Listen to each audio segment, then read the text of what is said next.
We got Notre Dame going on the road to play USC. Notre Dame's favored by 7.5 in this football game. There's a lot of interesting storylines for me in this one.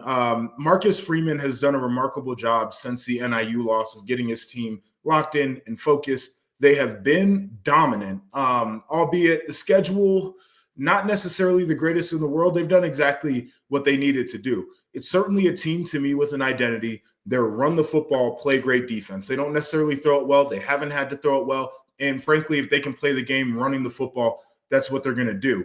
USC is a very interesting one to me, though, where I think they're much better than the record states. And this is coming from a guy who has been a USC hater all year long. But they've been in fourth quarter games where they've had leads and they've lost leads. Great football teams end up winning those games. Bad football teams find a way to lose them. But the idea here to me is that they can be competitive. And in particular, they made the quarterback change. Jay Mayava's in there. They're running the football with a little bit more success here.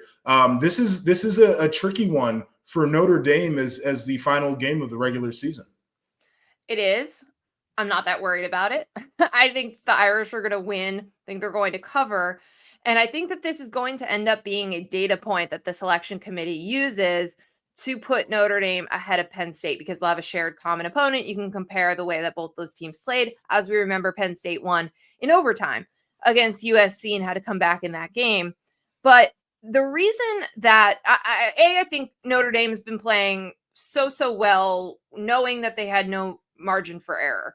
Ever since the NIU game, no issues about focus or playing down to the level of competition, none of that. They've been the most dominant team in college football since that game. They lead the country in point differential. They lead the country in ESPN's game control metric, which basically is like, as you're playing a game, how comfortably are you in control of said game? And to your point, what they do well, they do really, really, really well. The defense is terrific, even withstanding injuries, and they're going to get healthier, hopefully as you get more closer to a college football playoff. But they have a great run game, right? And we talk about Riley Leonard being a huge part of it, but Jeremiah Love and everything else that works with that. USC is not a great rushing defense. We've seen them again. The defense has gotten better from what they were. I think they spent like $12 million on a coaching staff to make sure that would happen, that they could be more sound defensively, but that's still going to be an opportunity for Notre Dame. And then the way that Notre Dame's defense matches up against where USC is going to try to attack them also advantage Notre Dame. So I think with everything at stake, knowing that you win and you lock in a home playoff game, I'm not concerned at all about Marcus Freeman getting his guys ready. And I think the style of play that they can win this game. The only question would be if USC jumps all over them a little bit early. We always wonder, hey, can Notre Dame come back in a game if they're down 10 or 15 and you really need to rely on the pass game? But to me, that is the only formula for USC, that they get ahead of them early and force Riley Leonard, force the pass game for Notre Dame to be the key.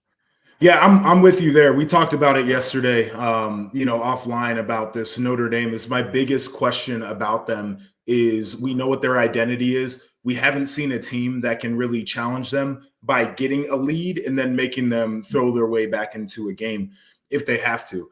I don't think this is going to be the game for it. Frankly, the way I could see this one going is that it's competitive and kind of sticky for a half, but Notre Dame's just going to lean on them. And eventually I think that, end of the third quarter into the fourth quarter, they're going to start hitting those runs. They are a boxer to me that just throws a bunch of body punches and they never really hit you in the jaw. They'd never really throw that knockout shot. But by the end of the fight, the opposing boxer is sitting there, bruised up ribs, they're hurting, and they just don't want any more. And I think that they could execute that game plan to a T against USC. So I am going to say that Notre Dame wins this game, and they do cover the spread here in a little bit of a long distance rivalry that they got going on.